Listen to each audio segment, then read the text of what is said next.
নূরে Medina মহিলা মাদ্রাসা ধামরাই ঢাকার উদ্যোগে আয়োজিত নবম বার্ষিক ওয়াজ মাহফিলের সম্মানিত সভাপতি আলহাজ ইঞ্জিনিয়ার রফিকুল ইসলাম, বিশিষ্ট সমাজসেবক ও সভাপতি অত্র মাদ্রাসা, বিশেষ অতিথি আলহাজ গোলাম কবির মোল্লা, আমন্ত্রিত অতিথিবৃন্দ, আমার আগে আলোচনা করেছেন হযরত মাওলানা মঞ্জুর রহমান ওসমানী দামাত বরকাতুহুম, মুহতামিম খাদিজাতুল কুবরা রাদিয়াল্লাহু তাআলা আনহা বালিকা মাদ্রাসা মিরপুর ঢাকা, হযরত হাফেজ মাওলানা মুফতি জাহিদুল ইসলাম, ইমাম ও খতিব বরাত নগর জামে মসজিদ ধামরাই ঢাকা, উপস্থিত হযরত উলামায়ে কেরাম, সামনে উপবিষ্ট মুসলমান ভাইয়েরা, মাদ্রাসার ছাত্র ভাইয়েরা, সর্বস্তরের মুসলমান ভাইয়েরা এবং পর্দার আড়ালে অবস্থানরত মা বোনেরা, আল্লাহ পাক রব্বুল আলামিনের দরবারে শুকরিয়া আদায় করছি। আল্লাহ আমাদেরকে এই মাহফিলে উপস্থিত হওয়ার তৌফিক দান করেছেন, সকলে বলি আলহামদুলিল্লাহ। সূরা বাকারা 238 নম্বর আয়াতে কারিমা আপনাদের সামনে তেলাওয়াত করলাম। আল্লাহ পাক রব্বুল আলামিন এই আয়াতের মধ্যে বলেন, আউযু বিল্লাহি মিনাশ শাইতানির রাজীম, হাফিজু আলাস সালাওয়াত, তোমরা নামাজগুলা যত্ন সহকারে আদায় করো, তোমরা নামাজগুলার প্রতি যত্নবান হও। এই নামাজ, 5 ওয়াক্ত নামাজের প্রতি যত্নবান হওয়ার জন্য আল্লাহ পাক রব্বুল আলামিন হুকুম করলেন। নামাজে যত্নবান হওয়া মানে নামাজে প্রবেশ করার আগ পর্যন্ত যা যা প্রয়োজন, সমস্ত প্রয়োজনগুলো আদায় করে এরপর নামাজে উপস্থিত হয়ে খুশু খুজুর সাথে 5 ওয়াক্ত সালাত আদায় করা। এই হাফিজ মুহাফাজ দ্বারা উদ্দেশ্য অনেকগুলোর মধ্যে আল মুহাফাজাতু আলা শুরুতিস সালাহ, নামাজ শুদ্ধ হওয়ার জন্য যেই শর্তগুলো আছে এই শর্তগুলোও সঠিকভাবে আদায় করা, এটা নামাজের প্রতি যত্নবান হওয়ার অন্তর্ভুক্ত। এই জন্য নামাজের আগে পবিত্রতা অর্জন করা, নামাজের আগে প্রস্রাব পায়খানা তথা ইস্তেঞ্জার প্রয়োজন হলে ইস্তেঞ্জা করা।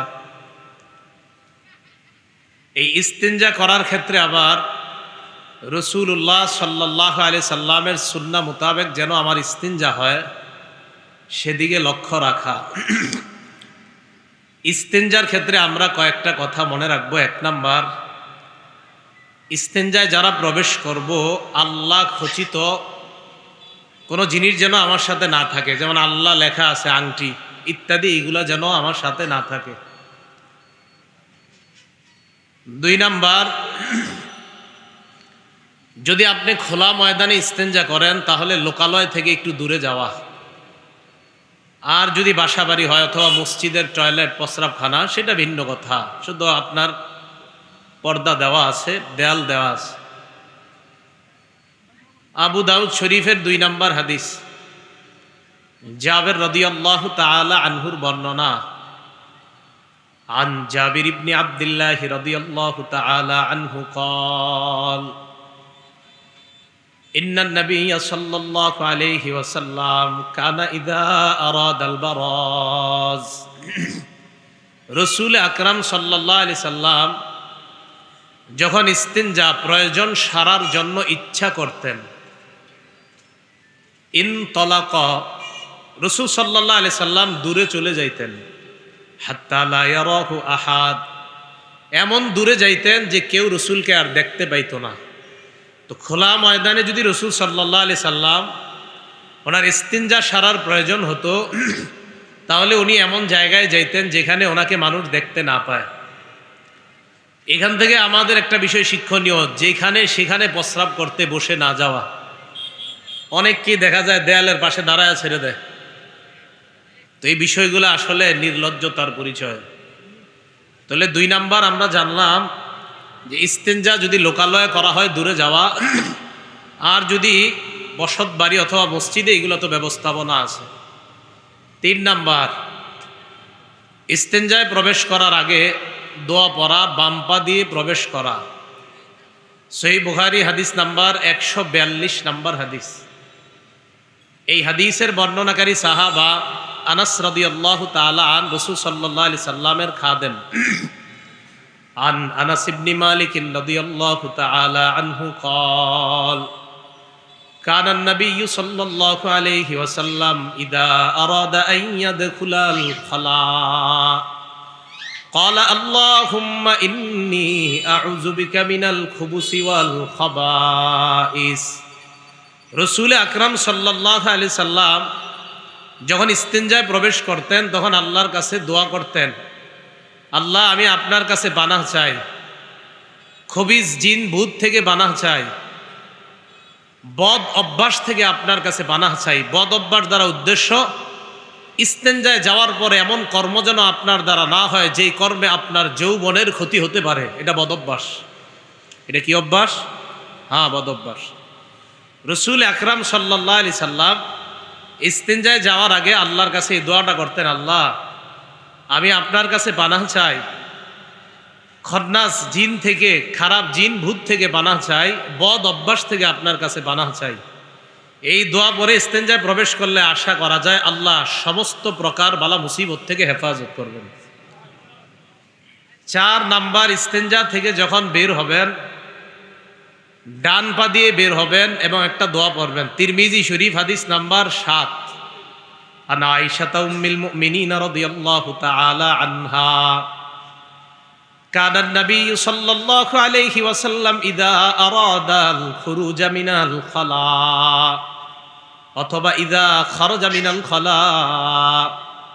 আম্মা জান আয়েশা বলেন, আল্লাহর নবী যখন ইস্তেঞ্জা সারার পর যখন বাহিরে আসতেন, ক্বালা গুফরানাক, আল্লাহর কাছে বলতেন আল্লাহ আমি আপনার মাগফিরাত চাই, আপনার ক্ষমা চাই।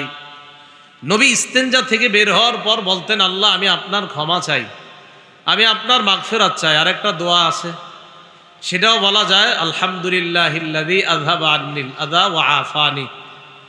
সমস্ত প্রশংসা আল্লাহর, যিনি আমার থেকে কষ্টদায়ক, আমার ভিতরে যে মলমূত্র ছিল এইগুলা আমাকে বের করার ব্যবস্থা করে দিয়েছেন। প্রশংসা, সমস্ত প্রশংসা আল্লাহর। বের হওয়ার পর আল্লাহর কাছে মাগফিরাত চাওয়া, এ হলো 4 নাম্বার কাজ। 5 নাম্বার, যাদের বাসায় গোসলখানা আছে এটা মন দিয়ে শোনেন, বিসমিল্লাহ। এই গোসলখানার মধ্যে ইস্তেঞ্জা করবেন না। গোসলখানা আলাদা, টয়লেট থাকলে ভিন্ন কথা। যদি শুধু গোসলখানা হয়, ওই গোসলখানার মধ্যে ইস্তেঞ্জা না করা। আবু দাউদ শরীফের 27 নম্বর হাদিস। এই হাদিসের বর্ণনাকারী সাহাবার নাম আব্দুল্লাহ ইবনে মুগাফফাল রাদিয়াল্লাহু তাআলা আন। আন আব্দুল্লাহ ইবনে মুগাফফাল রাদিয়াল্লাহু তাআলা আনহু قال قال رسول الله صلى الله عليه وسلم لا يبولن احدكم في مستحمه ثم يتوضأ فيه। তোমাদের কেউ যেন তার গোসলখানার মধ্যে প্রস্রাব না করে। গোসলখানার মধ্যে প্রস্রাব করে, করার পর এরপর ওযু করে। আল্লাহ নবী বলেন ফা ইন্না আম্মাতাল ওয়াসওয়াসি মিনহু, তোমাদের কেউ যদি গোসলখানার মধ্যে প্রস্রাব করো আবার ওযু করো, তোমার মধ্যে ওয়াসওয়াসা সৃষ্টি হবে, সন্দেহ সৃষ্টি হবে। বারবার হুজুরে ফোন দিবা, হুজুর আমি যেই জায়গায় প্রস্রাব করেছি ওই জায়গায় আমি ওযু করলাম, আমার ওযু হইছে কি হয় নাই, এই টেনশনে পড়ে যাবেন আপনি। খালি হুজুরে ফোন দিবেন। নবীজি তো বলেই দিছে, তো এনে প্রস্রাব করলাগা তুমি, করার কারণেই তো তোমার ভিতরে ওয়াসওয়াসা সৃষ্টি হয়েছে। যদি না করতা হুজুরে আর টাকা খরচ করে ফোন দেওয়া দরকার ছিল না। সুন্নাহ মোতাবেক ইস্তেঞ্জার জায়গায় ইস্তেঞ্জা করতা, ওযুর জায়গায় ওযু করতা, তাহলে তোমার মাসালাও জিজ্ঞাসা করা লাগতো না, 1 টাকা 1 মিনিটে খরচ হইতো না। রাসূল আকরাম সাল্লাল্লাহু আলাইহি সাল্লাম বলে দিলেন কেউ যেন গোসলখানায় প্রস্রাব না করে, করার পর আবার সেখানে ওযু করে। তো এটা করার পরে কি হয়, তার মানে ওয়াসওয়াসা সৃষ্টি হয়। এ হলো 5 নাম্বার।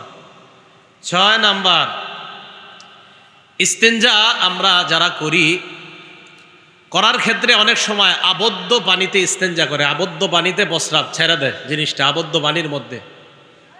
এই আবদ্ধ পানিতে ইস্তেঞ্জা করবেন না, এটা রাসূল সাল্লাল্লাহু আলাইহি সাল্লামের নিষেধ। আবার প্রবাহমান পানিতে ইস্তেঞ্জা করা নিষেধ, আল মুআজামুল আওসাতে আসছে। বাকি এটা আবদ্ধ পানিতে ইস্তেঞ্জা করা নিষেধ, মুসলিম শরীফের 281 নাম্বার হাদিস, আমাদের মাদ্রাসার পাঠ্যপুস্তক অনুযায়ী। এই হাদিসের বর্ণনাকারী জাবের রাদিয়াল্লাহু তাআলা আন عن جابر بن عبد الله رضي الله تعالى عنه قال قال رسول الله صلى الله عليه وسلم আল্লাহ নবীর সাহাবা জাবের রাদিয়াল্লাহু তাআলা আনহুর বর্ণনা নাহা রাসূলুল্লাহ সাল্লাল্লাহু আলাইহি ওয়াসাল্লাম আইয়ুবালা ফিল মাইর রাকিদ। জাবের বলেন আল্লাহর নবী নিষেধ করেছেন আবদ্ধ পানির মধ্যে যদি আমরা প্রস্রাব না করি তাহলে আবদ্ধ পানিতে প্রস্রাব করা যাবে না, গোসলখানায় প্রস্রাব করা যাবে না। 7 নাম্বার, মানুষ যেই রাস্তা দিয়ে চলাচল করে গাছের ছায়া আছে যেই রাস্তায়, ওই রাস্তায় প্রস্রাব করা যাবে না। মুসলিম শরীফ 269 নাম্বার হাদিসের বর্ণনা, আবু হুরায়রা রাদিয়াল্লাহু তাআলা আনহুর বর্ণনা, ক্বালা রাসূলুল্লাহ সাল্লাল্লাহু আলাইহি ওয়াসাল্লাম, আল্লাহ নবী বলেন ইত্তাকুল্লা আনাইন, তোমরা দুইটা এমন কাজ থেকে বাঁচো, এই দুইটা কাজ করলে তোমাদের উপর অভিশাপ হবে। কয় কাজ করলে অভিশাপ হবে? নবীজি বললেন এমন দুইটা কাজ আছে যে দুইটা কাজ তোমরা প্রায় সময় মানুষের সামনেও করে দেন, দেয়ালের পাশে দাঁড়ায় ছেড়ে দেয়, এটা অভিশপ্ত কাজ। শোনেন, নবীজি বললেন দুইটা এমন কাজ যেই কাজ করলে তোমাদের উপর অভিশাপ হবে, এই দুই কাজ থেকে বাঁচো। বলেন আমাদের উপর অভিশাপ হবে এমন কয়টা কাজ করলে আমাদের উপর অভিশাপ হতে পারে?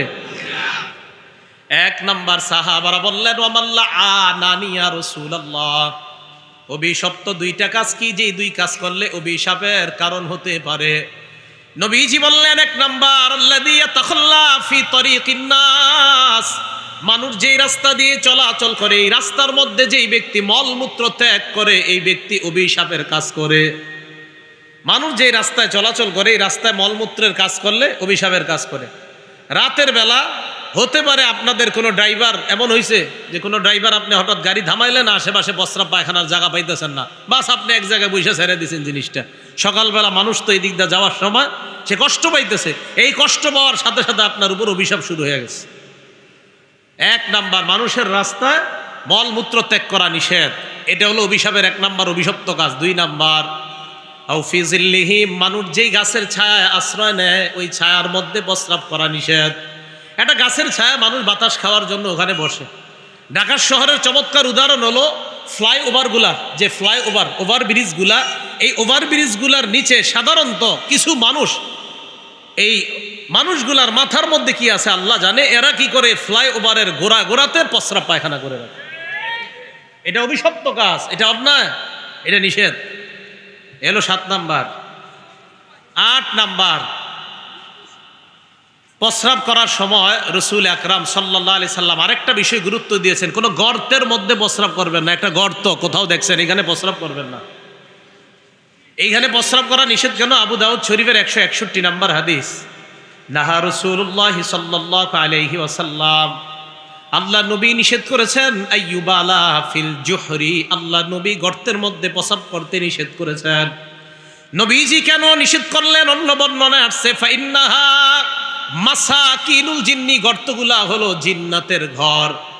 আরেক বর্ণনায় গর্তের মধ্যে যদি সাপ বিচ্ছু থাকে ওই সাপ বিচ্ছু তোমার লজ্জাস্থানে দংশন করতে পারে, নাউজুবিল্লাহ। সাপ বিচ্ছু তোমার লজ্জাস্থানে দংশন করতে পারে। গর্তে প্রস্রাব করে দিলে তো গর্তের মধ্যে যে জিনিস থাকে ওটা বের হয়ে আসে, বের হওয়ার পর ওটা আপনাকে দংশন করতে পারে। আপনাকে দংশন না করলেও অন্য কাউকে দংশন করতে পারে, কারণ আপনি চলে যাওয়ার পরে এটা এখান থেকে বের হয়ে যেতে পারে। এলো 8 নাম্বার, গর্তে প্রস্রাব করা যাবে না। 9 নাম্বারটা মন দিয়ে শুনেন, কি?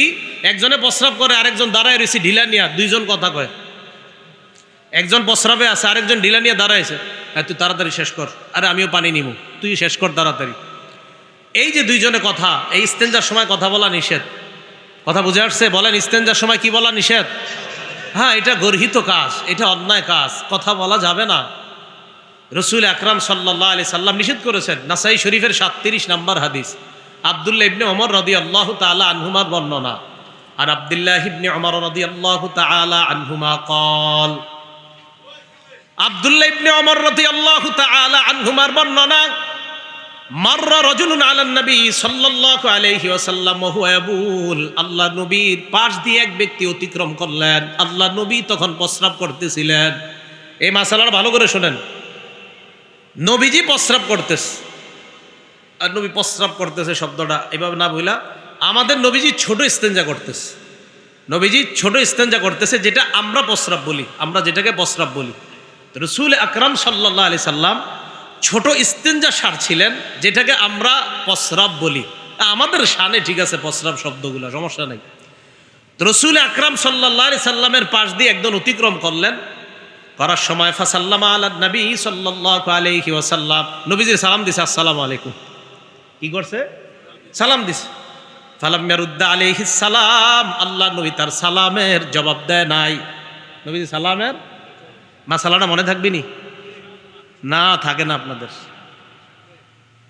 তাহলে রসুল আকরাম সাল্লাল্লাহু আলাইহি সাল্লামকে ইস্তেঞ্জারত অবস্থায় সালাম দিয়েছেন, বলেন নবীজি কি সালামের জবাব নিয়েছেন? তাহলে যে কোনো সময় সালাম দেওয়া বা সালামের জবাব নেওয়া কি জায়েজ আছে? তাহলে যেই কোনো সময় সালাম দিবে আর সালামের জবাব নিবে, এই কথা ঢালাওভাবে বলা যাবে না, এটা ঠিক না। কথা মনে থাকবে তো সবার? তো রসুল আকরাম সাল্লাল্লাহু আলাইহি সাল্লামকে সালাম দিলেন, নবীজি সাল্লাল্লাহু আলাইহি সাল্লাম সালামের জবাব নেন নাই। আর একটা হাদিস শোনেন, আবু দাউদ শরীফের 15 নম্বর হাদিস। এই হাদিসের বর্ণনাকারী আবু সাঈদ রাদিয়াল্লাহু তাআলা আন তিনি বলেন, সামিয়াতুন নাবিয়্যা সাল্লাল্লাহু আলাইহি ওয়াসাল্লাম ইয়াকুল, এটা মন দিয়ে শুনেন। দেশ গ্রামে আমি দেখছি অনেকে করে, ঢাকা করেন কিনা জানি না।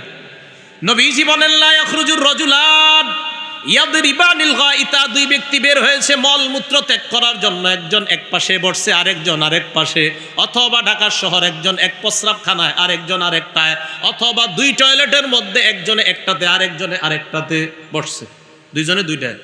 বসার পর নবীজি বলেন, রহুমা ইয়াকশিফান, আরেক বর্ণনায় কাশিফাইনি আন আওরাতাইহিমা, কয় দুজনেরই তো লজ্জাস্থানে কাপড় নাই, দুইজন দুই জায়গায় আছে কিন্তু লজ্জাস্থানে কাপড় নাই, উপর দিয়ে খোলা আছে। কয় কিরে কি খবর? এই পাশ থেকে জবাব দেয়, হ্যাঁ ঠিকঠাক চলতেছে। নবীজি বলেন, ইয়াতাহাদ্দাসান, এই দুইজন যদি কথা বলে, ফা ইন্নাল্লাহা ইয়ামকুতু আলা যালিকা, এই দুইজনের উপর আল্লাহ অসন্তুষ্ট হয়ে যায়, নাউযুবিল্লাহ। তাহলে কথা বলা যাবে না। বলেন ইস্তেঞ্জারত অবস্থায় কি বলা যাবে না? কথা বলা যাবে না। আল্লাহ আমাদেরকে কথাগুলো মনে রাখার তৌফিক দান করেন।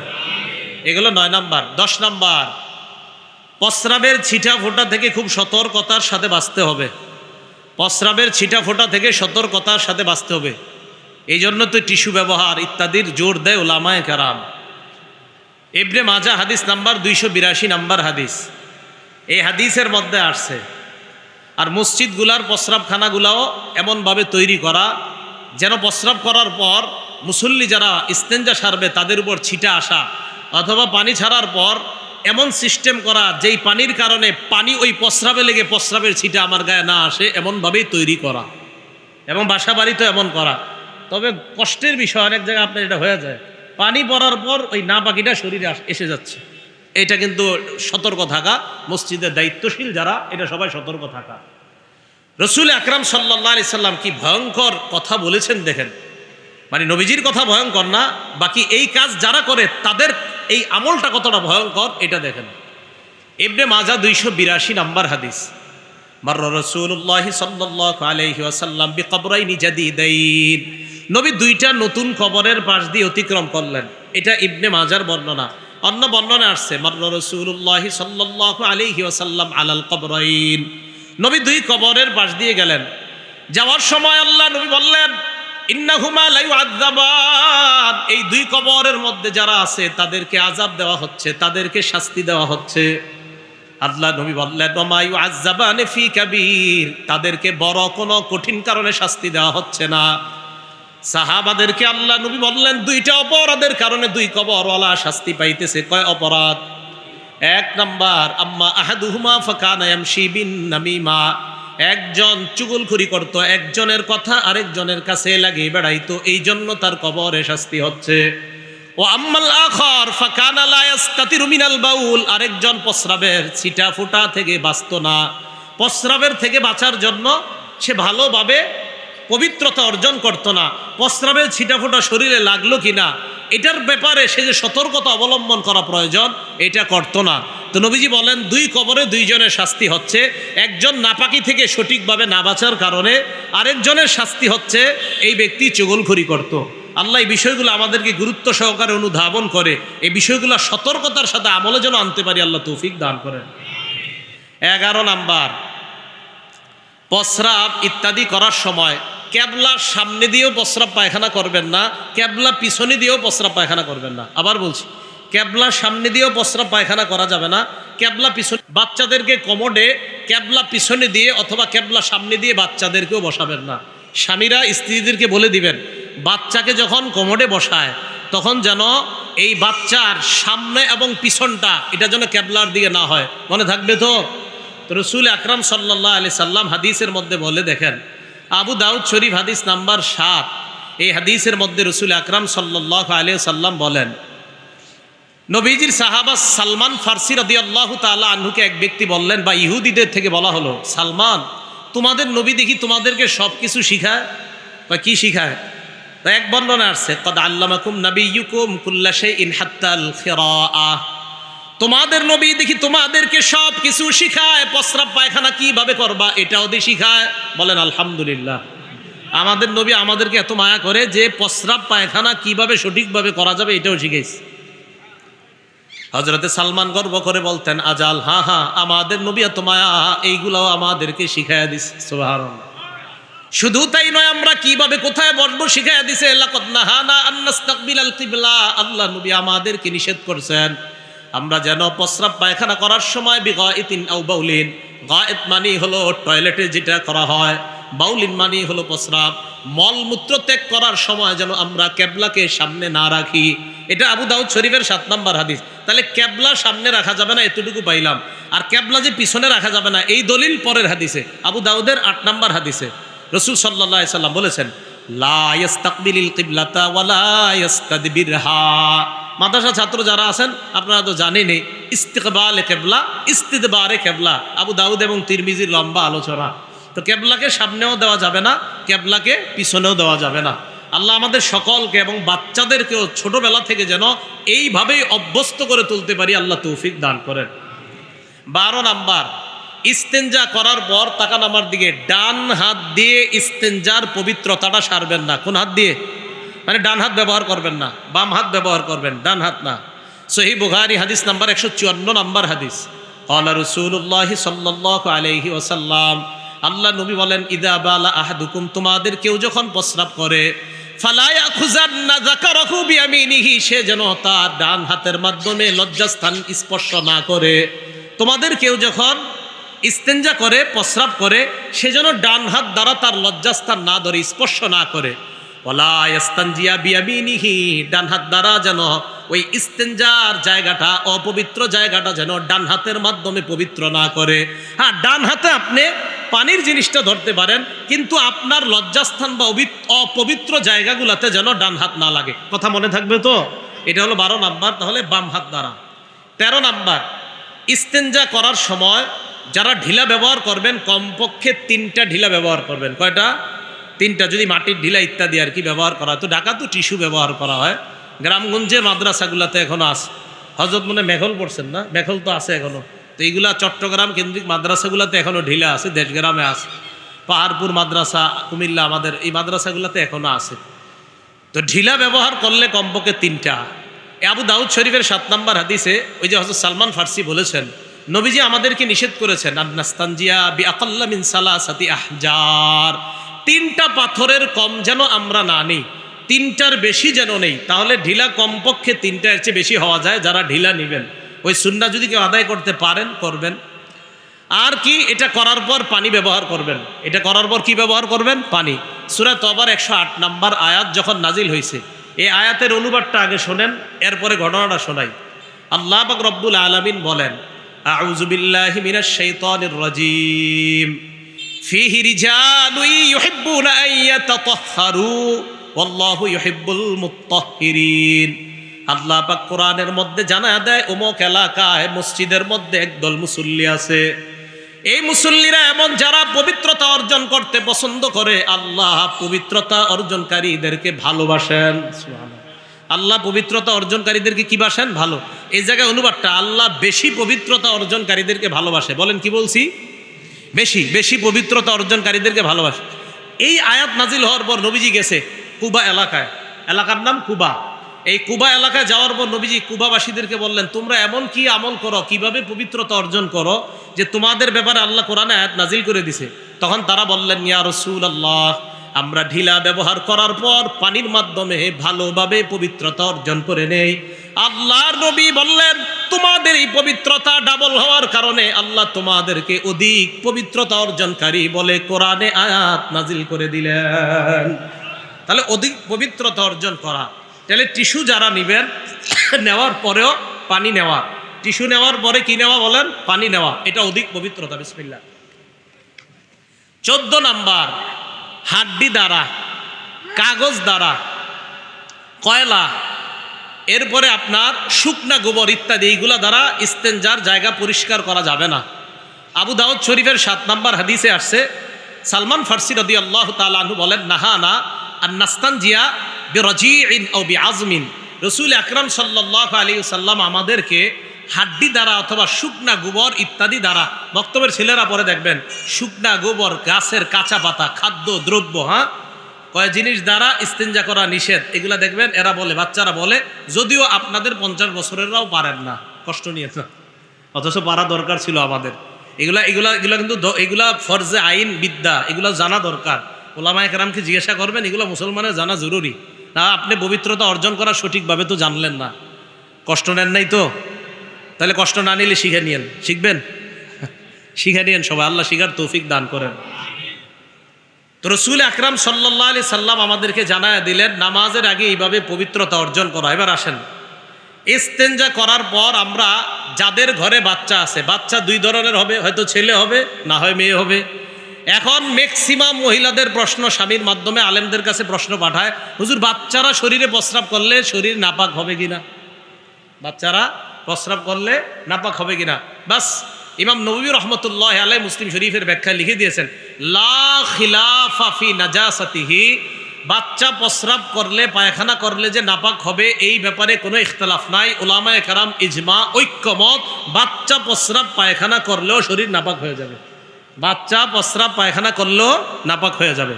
হ্যাঁ, একটু ছাড় আছে, এমন ছেলে যদি, বাচ্চাটা যদি ছেলে হয় তাহলে তার ওই প্রস্রাব, বাচ্চা যদি ছেলে বাচ্চা প্রস্রাব করে শরীরে, তাহলে এটা মোটামুটি হালকাভাবে পানি দিয়ে পবিত্রতা অর্জন করে নিলে চলবে। কিন্তু মেয়ে বাচ্চা যদি প্রস্রাব করে তাহলে ভালোভাবে ধৌত করতে হবে। আমি আবার বলছি, ছেলে শিশু যদি প্রস্রাব করে হালকাভাবে ধুয়ে নিলে হবে। মেয়েরা যদি, মেয়ে কন্যা আর কি যারা, তারা যদি প্রস্রাব করে তাহলে এটা ভালোভাবে ধুইতে হবে। আপনারা কিন্তু আমার ফোনে কেউ আমার মাসালা জিজ্ঞেস করেন না, আমার নামের শুরু যদিও মুফতি, কিন্তু মাসালা দেওয়ার মতো মুফতি আমি না। তো যাই হোক, এতটুকু মনে রাখেন যে বাচ্চা যদি ছেলে হয়, তো ছেলে বাচ্চা যদি প্রস্রাব করে তাহলে হালকাভাবে ধুয়ে নিলে হবে, আমি দলিল দিচ্ছি। আর যদি মেয়ে বাচ্চা প্রস্রাব করে তাহলে আপনার ভালোভাবে ধৌত করতে হবে। তহাবি শরীফের বর্ণনা, আলী ইবনে আবি তালেব রাদিয়াল্লাহু তাআলা আনহু বর্ণনা, রাসূল আকরাম সাল্লাল্লাহু আলাইহি সাল্লাম স্পষ্ট বলে দিয়েছেন কি, ইউগসালু বাউলুল জারিয়া, ইউগসালু বাউলুল জারিয়া, মেয়ে বাচ্চার প্রস্রাবকে ভালোভাবে ধৌত করতে হবে। ওয়ায়ুনদাহু বাউলুল গুলাম, আর ছেলে বাচ্চার প্রস্রাবকে মোটামুটি হালকাভাবে ধুয়ে নিলেই হবে। তাহলে মেয়ে বাচ্চার প্রস্রাব ভালোভাবে ধুইতে হবে, আর ছেলে বাচ্চার প্রস্রাবটা হালকা ধুয়ে নেবে। আর মুসলিম শরীফের দলিল নেন, আম্মা জানা আয়েশা সিদ্দিকা রাদিয়াল্লাহু তাআলা আনহার বর্ণনা, থাক লাগবে না। আম্মা জানা আয়েশা সিদ্দিকা রাদিয়াল্লাহু তাআলা আনহা বলেন, উতিয়ান নবী সাল্লাল্লাহু আলাইহি ওয়াসাল্লাম বিসাবিয়িন ইয়ারদা। আম্মা জানা আয়েশা বলেন, আল্লাহ নবীর কাছে একটা শিশুর বাচ্চা আনা হলো, দুধের বাচ্চা। এই শিশুকে আল্লাহ নবীর কোলে দেওয়া হয়, শিশুটা ছিল ছেলে শিশু। আল্লাহ নবীর কোলে দেওয়ার পর বালা ফি হাজরিহি, আল্লাহ নবীর কোলে প্রস্রাব করে দিছে, আল্লাহ নবীর কোলে প্রস্রাব করে দিছে, ছেড়ে দিছে বাচ্চাটারে। তো নবীজি দেখে নবীজির কোলে প্রস্রাব করে দিছে। ফাদা বিমা ইন, আল্লাহ নবী পানি আনাইলেন, আনার পর ফাসাব্বা আলাই, হালকাভাবে নবী ওই জায়গায় পানি এইভাবে আপনার ইয়া করে দিলেন, পানি ঢেলে দিলেন, ঢেলে হালকাভাবে ধুয়ে নিলেন। ওই যে বললাম, ছেলে শিশুর প্রস্রাব হালকাভাবে ধোয়াটাই যথেষ্ট, মেয়ে শিশুর প্রস্রাব এটা ভালোভাবে ধুতে হবে। মনে থাকবে না কথাটা ইনশাআল্লাহ? তাহলে ছেলে হোক মেয়ে হোক, এদের প্রস্রাব পায়খানা অপবিত্র, বাস এটা হলো মাসালা, প্রথম কথা।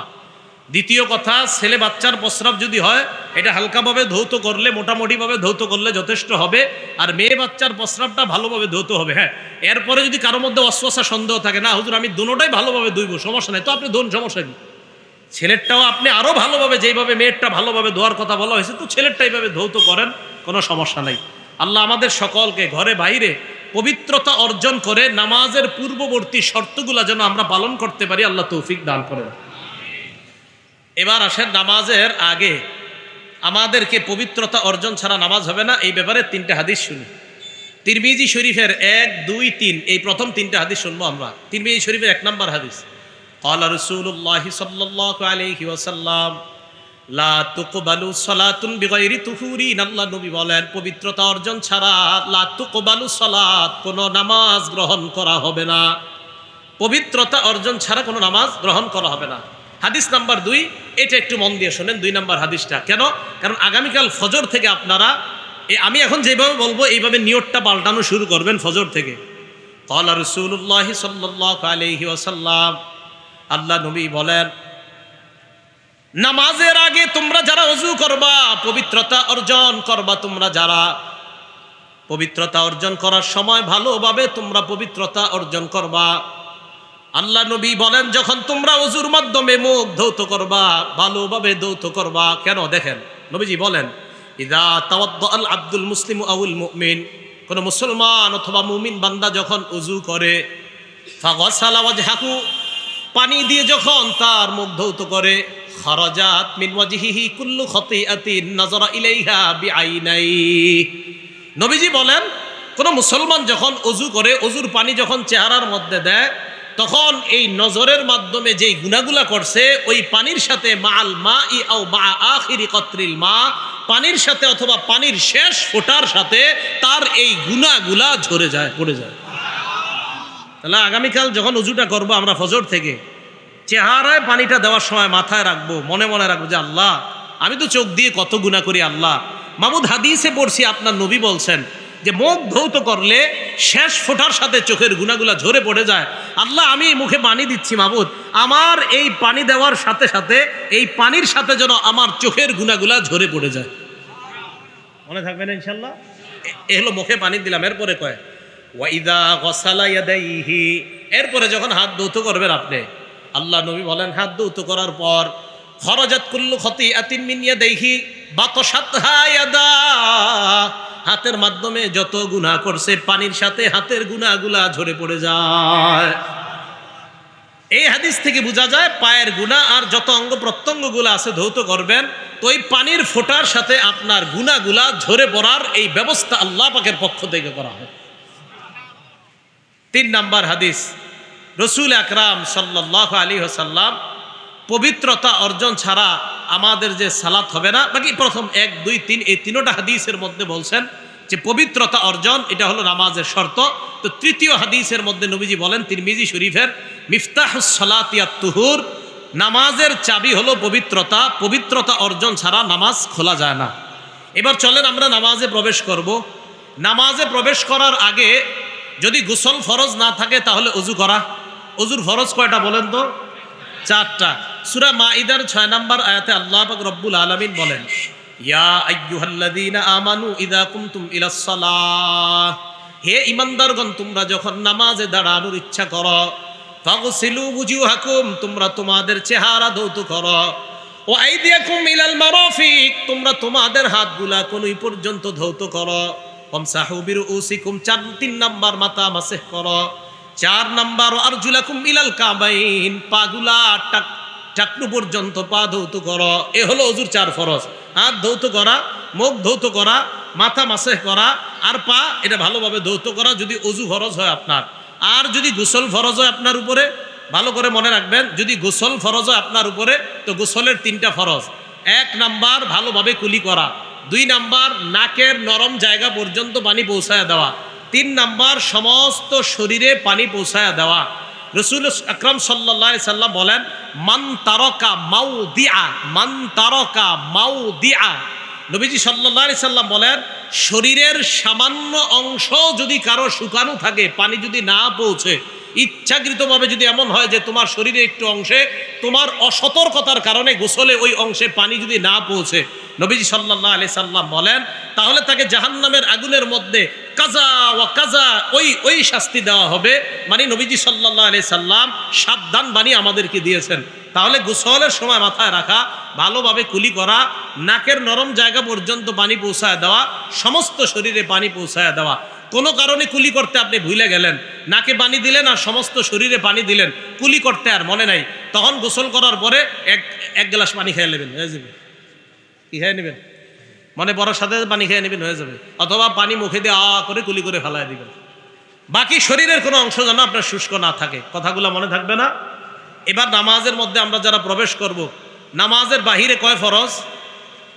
7 ফরজ। নামাজের ভিতরে বাহিরে মোট কয় ফরজ? 13 ফরজ। বাহিরে কয় ফরজ? মানে এটি কি মক্তবের পড়া? এ কোরআন হাদিসে আছে। কে মক্তবে বোলাবান করে কোরআন হাদিস থেকেই পড়ানো হয়, খালি ওরা দলিলটা দেয় না। আপনারা মনে করেন মক্তবের পড়া কি আমরা পড়বো নাকি? তো দেখি আপনারা কোরআন হাদিসের এগুলো পড়ছেননি। নামাজের বাহিরে 7 ফরজ। 1 নাম্বার শরীর পাক করা, শরীর পবিত্র করা। সূরা মাইদার 6 নম্বর আয়াতে আল্লাহ বলেন, ওয়া ইন কুনতুম জুনুবান ফাত্তাহহারু, যদি তোমরা অপবিত্র হও, তোমাদের উপর যদি গোসল ফরজ হয়, ভালোভাবে তোমরা গোসল করে নাও, ভালোভাবে তোমরা পবিত্রতা অর্জন করে নাও। 1 নাম্বার শরীর পাক, 2 নাম্বার কাপড় পাক। কাপড় পাকের দলিল হলো সূরা মুদ্দাসসিরের 4 নাম্বার আয়াত। আল্লাহ বলেন, ওয়াসিয়াবাকা ফাতাহহির, তোমরা তোমাদের কাপড় পবিত্র করো। এই জায়গায় রাসূলুল্লাহ বলছে, হাবিব আপনি আপনার কাপড় সমূহ পবিত্র করেন। তাহলে কাপড়গুলো পবিত্র করা এটা নামাজের বাহিরে 2 নাম্বার ফরজ। 3 নাম্বার নামাজের জায়গা পবিত্র করা। সূরা বাকারা আয়াত নাম্বার 125 আল্লাহ বলেন, ওয়া আহিদনা ইলা ইব্রাহিম ওয়া ইসমাঈল আন তাহহিরা বাইতিয়া লিত-তাইফিনা ওয়াল আকিফিনা ওয়ার রুকআইস সুজুদ। আল্লাহ বলেন, ইব্রাহিম এবং ইসমাঈল আলাইহিস সালাতু ওয়াস সালাম দুইজনকে আমি বললাম, আপনারা দুইজন আন তাহহিরা বাইতিয়া, আমার ঘরটা আপনারা পবিত্র করেন, লিত-তাইফিনা তায়েফকারীদের জন্য, ওয়াল আকিফিনা যারা ইতিকাফ করবে তাদের জন্য, ওয়ার রুকআই যারা রুকু করবে তাদের জন্য, আর সুজুদ যারা সিজদা করবে তাদের জন্য। তাহলে 3 নাম্বার নামাজের জায়গা পবিত্র করা সূরা বাকারার 125 নাম্বার আয়াত দ্বারা প্রমাণিত হয়। এটা হলো 4 নাম্বার। সহিহ বুখারীর 335 নাম্বার হাদিসের বর্ণনা, ক্বালা রাসূলুল্লাহ সাল্লাল্লাহু আলাইহি ওয়াসাল্লাম, আল্লাহ নবী বলেন, ওয়াতিতু খামসান লাম ইউতাহুন্না আহাদুন ক্বাবলি, নবীজি বলেন আমাকে এমন 5টা জিনিস দেওয়া হয়েছে, আমার পূর্বে এই 5 জিনিস আর কাউকে দেওয়া হয় নাই। 1 নাম্বার নুসিরতু বিররুবি মাসিরাতা শাহরিন, আমার ব্যাপারে 1 মাসের দূরত্বে বেঈমানদের অন্তরে কম্পন সৃষ্টি করে দেওয়া হয়। আমি যদি কোথাও জিহাদের ময়দানে রওনা করব, তো নুসিরতু বিররুবি মাসিরাতা শাহরিন, বেঈমানদের অন্তরে বিররুবি আল্লাহ রূপ সৃষ্টি করে দেয়, কাঁপন সৃষ্টি করে দেয়। 1 মাসের দূরত্বে এই কাঁপন সৃষ্টির মাধ্যমে আল্লাহর পক্ষ থেকে আমি নবীকে সাহায্য করা হয়, আমার পূর্বে আর কোনো নবীকে এইভাবে সাহায্য করা হয় নাই। 1। 2 নাম্বার রাসূল আকরাম সাল্লাল্লাহু আলাইহি সাল্লাম বলেন, ওয়া জুইলাত লিয়াল আরদু মাসজিদান ওয়া তাহুরা, পুরা দুনিয়াটা আমার জন্য মসজিদ করে দেওয়া হয়েছে, নামাজের জায়গা, এবং পুরা দুনিয়াটা আমার জন্য পবিত্রতার মাধ্যম বানায় দেওয়া হয়েছে। আগের উম্মত নির্দিষ্ট জায়গায় গিয়ে ইবাদত করা লাগতো। এই উম্মতের ইবাদত যেই কোনো জায়গায় নামাজের সময় হবে, তো পবিত্র জায়গায় নামাজ পড়লেই আল্লাহ তার নামাজ কবুল করে নেবেন। এই জন্য রাসূল আকরাম সাল্লাল্লাহু আলাইহি সাল্লাম বললেন, পুরা দুনিয়াটাই পবিত্র। হ্যাঁ, যদি অপবিত্র থাকে তো 3 নাম্বার নামাজের বাহিরের ফরজ হলো জায়গাটা পবিত্র করে নেওয়া। রাসূল আকরাম সাল্লাল্লাহু আলাইহি সাল্লামকে যে 5টা জিনিস দেওয়া হয়েছে, এর মধ্যে 3 নাম্বার নবীজি বলেন, ওয়া উহিল্লাত লিয়াল গনাইম, গনিমতের মাল আমার জন্য বৈধ করে দেওয়া হয়েছে। 4 নাম্বার ওয়া উতিতু শাফাআ, আমাকে ব্যাপকভাবে সুপারিশ করার বৈধতা দেওয়া হয়েছে। কিয়ামতের ময়দানে মানুষ বিপদের মধ্যে পড়বে, আল্লাহর পক্ষ থেকে আমাকে সর্বপ্রথম ব্যাপকভাবে আল্লাহ যেন বিচারের পাল্লা কায়েম করেন, এই সুপারিশের বৈধতা একমাত্র আমাকে দেওয়া হবে। 5 নাম্বার ওয়া কানান নাবিয়্যু ইবাসু ফি কওমিহি খাসসা, অন্যান্য নবীদেরকে নির্দিষ্ট গোত্রের মধ্যে প্রেরণ করা হয়েছে। ওয়া বুইস্তু ইলান নাসি আম্মা, আমাকে গোটা জগতের জন্য নবী হিসেবে আল্লাহ প্রেরণ করছেন। তাহলে এই 5টা জিনিসের মধ্যে 2 নাম্বার হলো পুরা দুনিয়াটা আমার জন্য আল্লাহ পবিত্রতা এবং সেজদার জায়গা বানিয়েছেন। তাহলে পবিত্র হওয়া জায়গা এটা হলো নামাজের বাহিরের 7 ফরজের 3 নাম্বার ফরজ। 4 নাম্বার ফরজ 17 ডাকা। সূরা আরাফের 31 নাম্বার আয়াতে আল্লাহ বলেন, ইয়া বানি আদামা খুযু যিনাতাকুম ইনদা কুল্লি মসজিদ, হে আদম সন্তান, তোমরা নামাজের সময় তোমাদের পোশাক সাজসজ্জা অবলম্বন করো। মা বোনরা পা খোলা রাখতে পারবে সর্বোচ্চ, হাতের 2টা কবজি থেকে আপনার এই হাত খোলা রাখা, আর চেহারা মোটামুটিভাবে, আর পুরা শরীরের অংশ সব ঢেকে রাখতে হবে মা বোনরা। আর পুরুষের জন্য নাভি থেকে হাঁটুর নিচ পর্যন্ত ঢেকে রাখতেই হবে। আর এছাড়া যে পোশাকগুলো দরকার এই পোশাকগুলো ব্যবহার করা। এটা হলো আপনার 4 নাম্বার সতর ডাকা। 5 নাম্বার কেবলামুখী হওয়া। সূরা বাকারা 144 নাম্বার আয়াতে আল্লাহ বলেন, ফাওয়াল্লি ওয়াজহাকা শাতরাল মাসজিদিল হারাম, আপনি আপনার চেহারাটাকে কেবলার দিকে ফিরান। এটা হলো নামাজের বাহিরের 5 নাম্বার ফরজ। 6 নাম্বার ফরজ অক্তমতো নামাজ পড়া। সূরা নিসার 103 নাম্বার আয়াতে আল্লাহ বলেন, ইন্নাস সালাতা কানাত আলাল মুমিনিনা কিতাবাম মাওকুতা, নিশ্চয়ই ঈমানদারদের উপর সময় মতো নামাজ ফরজ। এটা হলো 6 নাম্বার। 7 নাম্বার নিয়ত করা। বুখারী শরীফের 1 নাম্বার হাদিস, আল্লাহ রাসূল সাল্লাল্লাহু আলাইহি সাল্লাম বলেন, ইন্নামাল আমালু বিন্নিয়াত, সমস্ত আমলের প্রতিদান নির্ভর করে নিয়তের উপর। নাসাই শরীফের হাদিসের বর্ণনা, ক্বালা রাসূলুল্লাহি সাল্লাল্লাহু আলাইহি ওয়াসাল্লাম, ইন্নাল্লাহা লা ইয়াকবালু মিনাল আমাল ইল্লা মা কানা লাহু খালিসা, নিশ্চয় আল্লাহ কোনো আমল কবুল করে না যদি একনিষ্ঠভাবে আল্লাহর জন্য ওই আমলটা করা না হয়। আল্লাহ আমাদের সকলকে নামাজের বাহিরের যে এই 7 ফরজ, এই ফরজগুলো যেন আমরা যথাযথভাবে আদায় করে এরপর নামাজের ভিতরে আমরা ঢুকবো। আল্লাহ ওই বাহিরের 7টা ফরজ জেনে শুনে আমল করার তৌফিক দান করেন। তাহলে জায়গা পবিত্র হওয়া, পোশাক পবিত্র হওয়া, শরীর পবিত্র হওয়া, শরীরে নাপাকি না থাকা, কাপড়ে নাপাকি না থাকা, যেই জায়গায় সেজদা করব এই জায়গাগুলোতে নাপাকি না থাকা, এই বিষয়গুলা গুরুত্ব দেওয়া। নামাজের ভিতরে 6 ফরজ। 1 নাম্বার তাকবীরে তাহরিমা বলে নামাজ শুরু করা। সূরা মুদ্দাসসিরের 3 নাম্বার আয়াত আল্লাহ বলেন, ওয়া রাব্বাকা ফাকাব্বির, আপনি আপনার রবের বরত্ব বর্ণনা করেন, আল্লাহু আকবারের মাধ্যমে নামাজ শুরু করেন। তিরমিজি শরীফের 3 নাম্বার হাদিস, ক্বালা রাসূলুল্লাহি সাল্লাল্লাহু আলাইহি ওয়াসাল্লাম, তাহরিমুহা আত-তাকবীর ওয়া তাহলিলুহা আত-তাসলিম, নামাজ শুরু করা হবে তাকবীরের মাধ্যমে। বাংলাটা ভালোভাবে মনে রাখবেন, নামাজের বাহিরে যত হালাল কাজ আল্লাহু আকবারের মাধ্যমে এই সব হালাল কাজকে হারাম করা হয়। নামাজের বাহিরে যেই কাজগুলা করা হালাল, এই আল্লাহু আকবারের মাধ্যমে নামাজের ভিতরে ওই বাহিরের হালালগুলা হারাম করা হয়। এই জন্য এটাকে বলা হয় তাকবীরে তাহরিমা। ওয়া তাহলিলুহা আত-তাসলিম, সালামের মাধ্যমে ওই হালাল কাজগুলা আবার আপনার জন্য বৈধ করা হয়। তাহলে 1 নাম্বার তাকবীরে তাহরিমা বলা। 2 নাম্বার দাঁড়িয়ে নামাজ পড়া। সূরা বাকারার 238 নাম্বার আয়াতে আল্লাহ বলেন, ওয়া কুমু লিল্লাহি কানিতিন, আল্লাহর সামনে তোমরা বিনীতভাবে দাঁড়াও। সহিহ বুখারীর 1117 নাম্বার হাদিস, 1117 নাম্বার হাদিসের বর্ণনা, ইমরান ইবনে হুসাইন রাদিয়াল্লাহু তাআলা আনহুর বর্ণনা, তিনি বলেন, কানাত বি বাওয়াসির, আমার অর্শরোগ ছিল, অর্শরোগ। আমি নবীজির কাছে মাসালা জিজ্ঞাসা করলাম, যেহেতু আমার অর্শরোগ, সালতুন নবিয়্য সাল্লাল্লাহু আলাইহি ওয়াসাল্লাম আনিস সালাহ, আমি আল্লাহ নবীর কাছে জানতে চাইলাম, হুজুর আমার তো অর্শরোগ, আমি কিভাবে নামাজ পড়বো আমাকে বলেন। আল্লাহ নবী জবাব দিলেন, সল্লি কাইমা, তুমি দাঁড়িয়ে নামাজ পড়ো। 1 নাম্বার কিভাবে? দাঁড়িয়ে। ফাইল্লাম তাস্তাতি ফাকাইদা, যদি তুমি দাঁড়িয়ে নামাজ পড়তে না পারো তাহলে বসে পড়ো। তাস্তাতি ফালা জামবিন, যদি বসে না পারো তাহলে শুয়ে নামাজ পড়ো। তাহলে দাঁড়িয়ে না পারলে বসে। তাহলে কারো যদি দাঁড়ানোর সক্ষমতা থাকে, উনি সারাদিন বাজার করে, সব ঠিক আছে, মসজিদে গিয়ে চেয়ারে বসে ভালোভাবে হাইটা হাইটা মসজিদে যায়, আমার সাথে কথা বলতেছে 10 মিনিট দাঁড়ায়, কোনো সমস্যা হয় না। ইমাম সাহেবের সাথে উনি 10 মিনিট দাঁড়ায় কথা বলছে, সমস্যা হয় না। এখন মসজিদে গিয়ে উনি বসে নামাজ পড়ে, এটা তো হলো না, ওনার তো দাঁড়ানোর সক্ষমতা আছে। তো এখন উনি বসে নামাজ পড়লে কিভাবে নামাজ হবে? উনি তো দাঁড়ায় তো 10 মিনিট কথা বললো কিভাবে? তো আল্লাহর সামনে তো 10 মিনিটও 1 রাকাতে, ইমাম সাহেব কি 1 রাকাতে 10 মিনিট দাঁড়ায় থাকে না? তো আপনি দাঁড়ায় সব কিছু পারেন, খালি নামাজে গেলে চেয়ারে বসা লাগে, বিষয়টা না। বসার মাসালা ওই ব্যক্তির জন্য যে দাঁড়াইতে না পারে। ভাই কথা মনে থাকবে? সহিহ বুখারী 1117 নাম্বার হাদিস, সহিহ বুখারী 1117 নাম্বার হাদিস। ইমরান ইবনে হুসাইন বলেন, কানাত বি বাওয়াসির, আমার অর্শরোগ ছিল।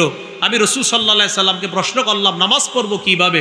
তো নবীজি বললেন, সল্লি কাইমান, দাঁড়িয়ে নামাজ পড়ো। তাহলে দাঁড়িয়ে মানে তুমি যদি দাঁড়াইতে সক্ষম হও তো দাঁড়িয়ে নামাজ পড়ো। ফাইল্লাম তাস্তাতি, যদি দাঁড়িয়ে নামাজ পড়তে সক্ষম না হও, ফাকাইদান, তাহলে বসে নামাজ পড়ো। ফাইল্লাম তাস্তাতি, যদি বসেও না পারো, ফালা জামবিন, তাহলে শুয়ে নামাজ পড়ো। তাহলে বলেন তো, দাঁড়ানোর সক্ষম ব্যক্তি বসে নামাজ পড়লে হবে না? দাঁড়ানোর সক্ষম ব্যক্তি বসে বললে হবে না। এই কথাগুলো আমরা মনে রাখবো। বাজারে গিয়ে 1.5 ঘন্টা ঘুরে কিচ্ছু হয় না, উনি মসজিদে গেলে বসে যায়। এই বিষয়গুলো কেমন, এটা তো সঠিক হলো না আপনার। আল্লাহ আমাদেরকে বোঝার তৌফিক দান করেন। আরো আশ্চর্য লাগে, একজন আপনি ইদানিং চেয়ার পাওয়া যায় আপনার, ইয়া চেয়ার কেমন জানি ভাঙ্গা যায়, এটা এইভাবে নিয়ে যাওয়া যায় মসজিদে। এই চেয়ার এইভাবে নিয়ে আমি জুমা পড়াইতে যাই যে রাস্তায়, তো রমজান মাসে তো আপনার আর খানা নাই, আর রমজান মাসে খানা আছে দিনের বেলা, তো আগে আগে মসজিদে গেলে প্রচুর মানুষ এসে ডিস্টার্ব করে, এই জন্য চিন্তা করি কি করা যায়। তো এর আগে একটা মসজিদ আছে, কোন মসজিদ সেটা বলবো না, তো যেই কোনো এক মসজিদে আমি বসে থাকি কিছুক্ষণ, বসে আপনার হয়তো কোরআন শরীফ পড়ি বা কিছু পড়ি, সময়টা কাটাই, তারপর মসজিদে যাই। এক লোক আপনার এইভাবে উনি চেয়ারটা এইদিকে নিয়ে মসজিদে ঢুকার পর খাদেম সাহেবের সাথে দীর্ঘক্ষণ দাঁড়ায়, ঠিক চেয়ারও এই জায়গায় আছে, তাও কত কষ্ট কথা বলতেছে দীর্ঘক্ষণ। এই কথাটা বইলা উনি আপনার চেয়ারটা পাইতে গিয়ে চেয়ারে বসে, তো খাদেম সাহেব জিজ্ঞেস করলাম নামাজ পড়ে কিভাবে, চেয়ারে বসে, মানে এটা মানে কি? আপনি সুন্দর এটা নিয়ে গেলেন, আবার খাদেম সাহেবদের দিক নির্দেশনা দিতেছেন এইভাবে মুছো, এটা করো ওইটা করো, দাঁড়ায় দাঁড়ায়, কিন্তু দাঁড়ায় সব করতে। তো আল্লাহর সামনে আপনি এই অদ্দুহা সূরা পরিমাণ দাঁড়ায় থাকতে পারলেন না? ভাই কথাগুলো বোঝার চেষ্টা করবো আমরা। আল্লাহ আমাদের সকলকে বুঝবার তৌফিক দান করেন। 1 নাম্বার তাকবীরে তাহরিমা, 2 নাম্বার দাঁড়িয়ে নামাজ পড়া, 3 নাম্বার কেরাত পড়া। সূরা মুজাম্মিল আয়াত নাম্বার 20 আল্লাহ বলেন ফাকরাউ মা তায়াসসারা মিনাল কুরআন, কোরআনের যে অংশ সহজ, যেখান থেকে সহজ সেখান থেকে তেলাওয়াত করো। 4 নাম্বার কেরাত পড়া, রুকু করা 4 নাম্বার, 5 নাম্বার সেজদা করা। 4 এবং 5 নাম্বারের দলিল সূরা হজের 77 নাম্বার আয়াত। আল্লাহ বলেন ইয়া আইয়ুহাল্লাযীনা আমানু রুকউ ওয়াসজুদু, হে ঈমানদারগণ তোমরা রুকু করো সেজদা করো। রুকুর দলিল পাইলাম 4 নাম্বার, সেজদার দলিল পাইলাম, এটা হলো 5 নাম্বার। 6 নাম্বার শেষ বৈঠক করা, মানে আত্তাহিয়াতু পড়তে যতক্ষণ লাগে ওই পরিমাণ সময় বসা। রাসূল আকরাম সাল্লাল্লাহু আলাইহি সাল্লাম আব্দুল্লাহ ইবনে মাসউদ রাদিয়াল্লাহু তাআলা আনহুর হাতটা এইভাবে ধরলেন। আবু দাউদ শরীফের 970 নাম্বার হাদিস। এইভাবে ধরার পর নবীজি তাকে অনেক কিছু শিখাইলেন। আল্লামাহুত তাশাহুদা, তাশাহুদ শিখাইলেন। এইভাবে তাশাহুদ শিখানোর পর নবীজি বললেন ইবনে মাসুদকে, ফাইদা কারাতা, তুমি যখন এটা পড়বা, আও কযাইতা হাযা, তুমি যখন পড়বা অথবা এইভাবে এটা আদায় করবা, তুমি এই পরিমাণ আদায় করবা, তাম্মাস সালাতু, তোমার নামাজ আদায় হয়ে গেছে, পরিপূর্ণ হয়ে গেছে। ফাইন শিতা আন তাকুমা কুম, তোমার যদি মন চায় চলে যেতে চলে যাও। ওয়াইন শিতা আন তাকউদা ফাকুদ, আর মন চাইলে বসে থাকো। মানে আত্তাহিয়াতু পরিমাণ অন্তত এটা তো পড়তেই হবে। তো এই পরিমাণ শেষ বৈঠক করা, এটা হলো ফরজ। তাহলে নামাজের ভিতরে কয় ফরজ? 6টা ফরজ। 1 নাম্বার তাকবীরে তাহরিমা বলা, 2 নাম্বার দাঁড়িয়ে, বলেন তো দাঁড়িয়ে মানে যেই ব্যক্তি দাঁড়াতে সক্ষম সে দাঁড়িয়েই নামাজ পড়তে হবে। বলেন যেই ব্যক্তি দাঁড়াতে সক্ষম উনি দাঁড়িয়েই নামাজ পড়তে হবে। আল্লাহ আমাদেরকে বুঝার তৌফিক দান করেন। এখন তো আপনি এই যে নামাজের নিয়ম জানলেন, কিন্তু নামাজটা আপনার কবুল হবে কিভাবে? এটা আপনারা যেইভাবে নামাজ পড়েন এইভাবে কি কবুল হবে কিনা? কিন্তু রাসূল সাল্লাল্লাহু আলাইহি সাল্লাম দেখেন তো কি বলে, সহিহ বুখারী 757 757 নাম্বার হাদিস, 757 757। নবীজি সাল্লাল্লাহু আলাইহি সাল্লাম মসজিদে আসলেন, আসার পর বসে রইছে। এক ব্যক্তি মসজিদে আসছে, আসার পর নামাজে দাঁড়াইছে, আল্লাহু আকবার, নামাজ দাঁড়াইছে। নামাজ দাঁড়ানোর পর নামাজ পড়লেন, আল্লাহ নবী তার নামাজটা দেখলেন। এই হাদিস দ্বারা বোঝা যায় কোন ব্যক্তি যদি মসজিদে নামাজ পড়ে, ইমাম সাহেব যদি তার নামাজ দেখে, এটা জায়েজ আছে। ইমাম সাহেব যদি কোনো ব্যক্তির সুন্নত নামাজ দেখে, মুসল্লির, এটা দেখতে পারবে। কারণ নবীজি সাল্লাল্লাহু আলাইহি সাল্লাম এক সাহাবার নামাজ দেখতেছে, দেখেন কি হয়। নামাজ দেখার পর ওই ব্যক্তি নামাজের সালাম ফিরাইলেন, ফিরানোর পর আল্লাহ নবীর কাছে আসলেন। আসার পর সাল্লামা আলান নবী সাল্লাল্লাহু আলাইহি ওয়াসাল্লাম, আল্লাহ নবীকে সালাম দিলেন। ফারাদ্দা আলাই, আল্লাহ নবী তাকে সালামের জবাব দিলেন। নবীজি তাকে বললেন ইরজি ফাসাল্লি ফাইন্নাকা লাম তুসাল্লি, যাও তুমি আবার নামাজ পড়ো, কারণ তুমি নামাজ পড়ো নাই। যাও তুমি নামাজ পড়ো, তুমি নামাজ পড়ো নাই। সাহাবা আবার গেছে, যাওয়ার পর ইউসাল্লি কামা কানা সাল্লা, আগে যেইভাবে নামাজ পড়ছে আবার ওইভাবে নামাজ পড়তে লাগলেন। নামাজের সালাম ফিরাইলেন, আবার আল্লাহ নবীর সামনে গিয়ে সালাম দিলেন। নবী সালামের জবাব দিয়ে বললেন ইরজি, আবার যাও, ফাসাল্লি, নামাজ পড়ো, ফাইন্নাকা লাম তুসাল্লি, তুমি নামাজ পড়ো নাই, যাও আবার নামাজ পড়ো। সাহাবা দ্বিতীয়বার নামাজ পড়লেন, এইভাবে 3 বার হয়ে যায়। সাহাবা আল্লাহ নবীকে বললেন ইয়া রাসূলুল্লাহ মা উহসিনু গায়রা, আমি এর চাইতে ভালো নামাজ পড়তে জানি না, আল্লিমনি, এর চাইতে যদি ভালো নামাজ থাকে আমাকে আপনি শিখিয়ে দেন। তাহলে ইমাম সাহেব যদি কোনো মুসল্লির নামাজ দেখে, দেখার পর যদি বলে ভাই আপনি তো সেজদায় গিয়া 2 পা পিছন দিয়ে উঠায় ফেলেন, কয় পা? 2 পা একসাথে। অনেক মুসল্লি সেজদা দিয়ে 2 পা একসাথে পিছনে উঠায়, সেজদা দেয় 2টা পিছন দিয়ে এভাবে দাঁড়া করায় রাখে, নামাজ কিন্তু ঝামেলা হয়ে গেছে। দুই পা একসাথে উঠে গেলে নামাজ ঝামেলা হয়ে যাবে, এক পা মাটিতে থাকতেই হবে সিজদায় গেলে।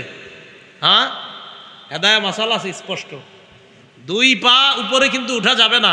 এখন ইমাম সাহেব আপনার নামাজ দেখলো, দাঁড়িয়ে দাঁড়িয়ে আপনার নামাজ দেখলো, দেখার পর আপনার বলল ভাই আপনার নামাজ আবার পড়েন, হয় নাই। আপনি কি করেন, আপনি নামাজ হয় নাই মানে না, আপনি মানে যে ঝাড়ি মারলেন নামাজ হুজুরে কইলো নামাজ হয় নাই, তা আপনি রাগ হয়ে গেলেন নামাজ হয় নাই মানে। তো এইভাবে নামাজের মধ্যে আপনার যখন ইমাম সাহেব বলা, তাহলে বলেন তো ইমাম সাহেব বলাটা নবীর সুন্নাহ কিনা? আরে নবীজি বলছেন এক সাহাবাকে যে তুমি যাও আবার নামাজ পড়ো, তাহলে ইমাম সাহেবের দেখাটা সুন্নাহ কিনা?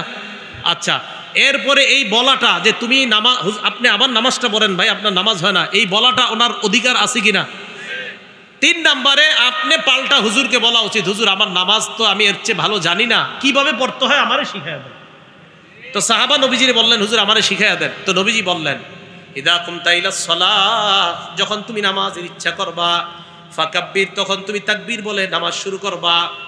এরপর সানা পড়ার পর কোরআনের যেই সূরা তোমার সহজ হয়, ফাকরা মা তায়াসসারা মাকা মিনাল কোরআন, কোরআনের যেই জায়গা থেকে সহজ সেই জায়গা থেকে তেলাওয়াত করবা। দেখেন কি কয় এরপর, সুম্মারকা, এরপর তুমি রুকু করবা। এখান থেকে মন দিয়ে শুনেন, রুকুর মধ্যে যখন তুমি যাইবা, হাত্তা তাতমাইন্না রাকিআ, ধীরস্থিরতার সাথে তুমি রুকু করবা, ধীরস্থিরতার সাথে তুমি রুকু করবা। বলেন বাংলাটা কিভাবে, আবার কিসের ভাবে? এরপরে কি কয় দেখেন, সুম্মার ফারাসাকা মিনার রুকু হাত্তা তা'তাদিলা কাইমা, রুকু থেকে সোজা হয়ে দাঁড়াবা। বলেন বাংলাটা, রুকু হয়ে। এবার আমার দিকে তাকান, মুরব্বীরা কষ্ট নিয়েন না, অনেক মুরব্বীরা এমন করে এমনি সোজা হয়ে হাঁটে, যে নামাজে রুকু থেকে এইভাবে বাঁকা হয়ে থাকে, মানে বুঝে ইমাম সাহেব সেজদা যান তাড়াতাড়ি, এভাবে উঠা আপনার পুরা ওঠে না, এভাবে থাকে, মানে তাড়াতাড়ি যান তাড়াতাড়ি। ভাই আপনার রুকু তো হলো না। রাসূল সাল্লাল্লাহু আলাইহি সাল্লাম বলছেন হাত্তা তা'তাদিলা কাইমা, আপনি একদম সোজা হয়ে দাঁড়াতে হবে। আচ্ছা আপনারা সত্যি করে বলেন এই ভুলগুলো হয় কিনা? এই যে রুকু থেকে এইভাবে সোজা হয়ে না দাঁড়ায়, এইভাবে থাকে, মানে উনি তাড়াতাড়ি সেজদায়, যদি ইমামের পিছনে হয় তাই বুঝায় হুজুর আরে সেজদায় যান আপনি তাড়াতাড়ি, আমি তো আর পারতেছি না। এটা হলো হুজুরের পিছনে হইলে, আর একা একই হইলে তো বাস চলছে, একের পর এক চলতেছে এটা। এরপরে রাসূল সাল্লাল্লাহু আলাইহি সাল্লাম বলেন সুম্মাসজুদ, এরপর সেজদা করো। সেজদার মধ্যে তুমি এমনভাবে সেজদা করবা হাত্তা তাতমাইন্না, যেন তুমি আশ্বস্ত হও, হ্যাঁ আমার সেজদাটা ধীরস্থিরতার সাথে হয়েছে। এরপর সেজদা থেকে 2 সেজদার মাঝখানে বসা। বলেন 2 সেজদার মাঝখানে, বলেন আমার সাথে রব্বিগফিরলি, রব্বিগফিরলি। 2 সেজদার মাঝখানে এটা পড়বেন যদি পারেন, আর যদি আরেকটু পারেন আল্লাহুম্মা গফিরলি ওয়ারহামনি ওয়াজবুরনি ওয়ারফানি ওয়াহদিনি ওয়াআফিনি ওয়ারজুকনি, দরকার নেই এত বড়টা, শুধু আল্লাহুম্মা গফিরলি, আল্লাহুম্মা গফিরলি বললে হবে, রব্বিগফিরলি আমাকে ক্ষমা করেন, রব্বিগফিরলি আমাকে ক্ষমা করেন। এখন দেখেন 2 সেজদার মাঝখান থেকে উঠছে, উঠার পর উনি সোজা হয়ে না বসে এইভাবে আছে, বাঁকা হয়ে আছে 2 সেজদার মাঝখানে। আর অনেকে কি করে আপনার 2 সেজদার মাঝখানে এইভাবে বসে কেন জানেন? ওই উনি যেভাবে বসার কথা, যে এক পা দাঁড় করাবে আর এক পা বিছিয়ে দিবে, এই দেখেন এভাবে তো থাকবে না, এইভাবে, মানে এই পাটা আমার দাঁড়ানো থাকবে, হ্যাঁ এই পা দাঁড়ানো থাকবে, এই পাটা বিছানো থাকবে। তো এখন উনি এটা না বিছায় কি করে দোনোটার উপরে এইভাবে বসে, অর্থাৎ আপনার পায়ের 2 পায়ের গোড়ালির উপরে বসলে অটোমেটিক এইভাবে বাঁকা হয়ে থাকে, গোড়ালির বসে এমনি থাকে গোড়ালিতে বৈশা। তাহলে 2 সেজদার মাঝখানে যদি বাঁকা হয়ে থাকেন, উলামায়ে কেরামকে জিজ্ঞাসা করেন আপনি কোনো ওজর ছাড়া 2 সেজদার মাঝখানে যখন বাঁকা হয়ে আসেন, তখন আপনি তো সেজদা পুরোপূর্ণ হইল না একটা। আপনার এক সেজদা হওয়ার জন্য শর্ত আপনি 2 সেজদার মাঝখানে সোজা হয়ে বসতে হবে, যদি না বসেন তো আপনার সেজদা আদায় হলো না। তা আবার ওই অবস্থায় সেজদায় চলে যাওয়া মানে আপনি সেজদা একটা করলেন, তারপরে তো 2 সেজদা হলো না। কথা মনে হয় বুঝেন নাই? আপনি 2 সেজদার মাঝখানে সোজা হয়ে বসায় তো ওয়াজিব নামাজের। তাহলে ভাই মেহেরবানি করে এই ভুলগুলো আপনারা করেন না, 2 সেজদার মাঝখানে সোজা হয়ে বসা। নবীজি ওই সাহাবারে বললেন ইফআল যালিকা ফি সলাতিকা কুল্লিহা, আমি তোমারে 1 রাকাত শিখাইয়া দিলাম, তুমি তোমার পুরা নামাজে এইভাবেই আমল করবা। এটাকে বলা হবে খুশু খুজুওয়ালা নামাজ। কি নামাজ বলেন তো? খুশু খুজুওয়ালা নামাজ। এটা আল্লাহ বলছেন হাফিজু আলাস সালাওয়াত, নামাজের প্রতি যত্নবান হও। তাহলে দেখেন নামাজের প্রতি যত্নবান হওয়ার জন্য নামাজের বাহির থেকে আমরা কত দূর থেকে আসতে হয়। ইস্তেনজাগুলা সুন্নাহ মোতাবেক হওয়া, পবিত্রতা সুন্নাহ মোতাবেক হওয়া, নামাজের ফরজগুলাও যেন সুন্নাহ মোতাবেক আদায় করা যায়, নামাজের ভিতরের ফরজগুলাও সুন্নাহ মোতাবেক আদায় করা। এইভাবে রসুল আকরাম সাল্লাল্লাহু আলাইহি ওয়াসাল্লাম আমাদেরকে প্রত্যেকটা বিষয় এইভাবে যেন আমরা আদায় করতে পারি আমাদেরকে শিখিয়ে দিয়েছেন। আল্লাহ তৌফিক দান করেন। মন দিয়ে শোনেন কথাটা। আল্লাহু আকবার বলার পর দাঁড়ানো অবস্থায় দুই সেজদা যেখানে আপনি দিবেন ওই সেজদার জায়গায় আপনার নজর থাকবে। বলেন আমরা যখন নামাজে দাঁড়াবো আমাদের নজর কোথায় থাকবে? নামাজ খুশু খুজু হওয়ার জন্য যেই জায়গায় নজর থাকা দরকার, নজরগুলা যদি সেখান থেকে ছুটে যায় নামাজের খুশু খুজু নষ্ট হয়ে যায়। আবার বলছি, নামাজের খুশু খুজু নষ্ট হয়ে যাওয়ার জন্য এটাও দায়ী, যেই জায়গায় আপনার নামাজে নজর থাকা দরকার সেখানে নজর না রেখে যদি অন্য কোথাও নজরটা নিয়ে নেন, এই নামাজের খুশু খুজুটা নষ্ট হওয়ার জন্য আপনার নজর এদিক সেদিক করাটা দায়ী হয়ে যাবে। বলেন দাঁড়ানো অবস্থায় নজর কোথায় থাকবে? সেজদা দেওয়ার জায়গায়। সেজদা যখন আপনি দিবেন, সেজদা রুকু অবস্থায় দুই পায়ের মাঝখানে, সেজদা যখন দিবেন নাকের এই যে মাথাটা দেখেন, মাথা সেজদা যখন দিবেন এই নাকের মাথা বরাবর যখন আপনার দুই চোখটা থাকবে আপনারা দেখবেন এত খুশু খুশু হয়। এখনই দেখেন এই নাকটা এইভাবে দিয়ে দেখেন, নাকের এখানে দিলে কেমন যেন একটা আশ্চর্য কেমন জানি দেখা যায়। এই যে নাকে তাকান, কেমন জানি মনে হয় আপনি দুনিয়াতে নাই, অন্য কোথাও চলে যাবেন। নাকে তাকান আপনি, তাহলে সেজদায় গিয়ে আপনার নাকের জায়গাটা নজরটা থাকবে। এরপরে আপনি যখন বসবেন কোলে নজর। এবার আমি বলবো আপনারা বলবেন বাকিটা। বলেন দাঁড়ানো অবস্থায় কোথায়? রুকু অবস্থায়, সেজদা অবস্থায়, বসা অবস্থায় কোলে। নামাজে যেই জায়গায় নজরগুলা থাকা দরকার এই হলো চারটা নজরের কথা বললাম। বলেন দাঁড়ানো অবস্থায় সেজদার স্থানে, রুকু অবস্থায় ওই মাঝখানে, এরপরে সেজদা অবস্থায় নাকের, বসা অবস্থায় কোলে 5 নাম্বার নজর, সালাম ফিরানো অবস্থায় দুই কাত। এ হলো 5টা নজর। মুসলমানের নামাজের মধ্যে যেই 5 জায়গায় নজর দেওয়া দরকার এই নজর যদি 5 জায়গায় ছাড়া অন্য জায়গায় যায় নামাজের খুশি খুশি নষ্ট হয়ে যাবে। এই 5 জায়গায় নজর থাকতে হবে মুসলমানের। আল্লাহ পাক রব্বুল আলামিন আমাদের সকলকে শুধু হাফিজু আলাস সালাওয়াত আমরা বুঝলাম যে নামাজের প্রতি যত্নবান হয়ে আমরা যেন 5 ওয়াক্ত নামাজ, 1 রাকাত নামাজের আলোচনা হলো আমাদের। এই 1 রাকাত নামাজটা আমরা প্রত্যেকটা রাকাতে যেন এইভাবে পড়তে পারি। আল্লাহ তৌফিক দান করেন। আমিন। ওয়া আখিরু দাওয়ানা আনিল হামদুলিল্লাহি রাব্বিল আলামিন। আমরা কি উঠবো না?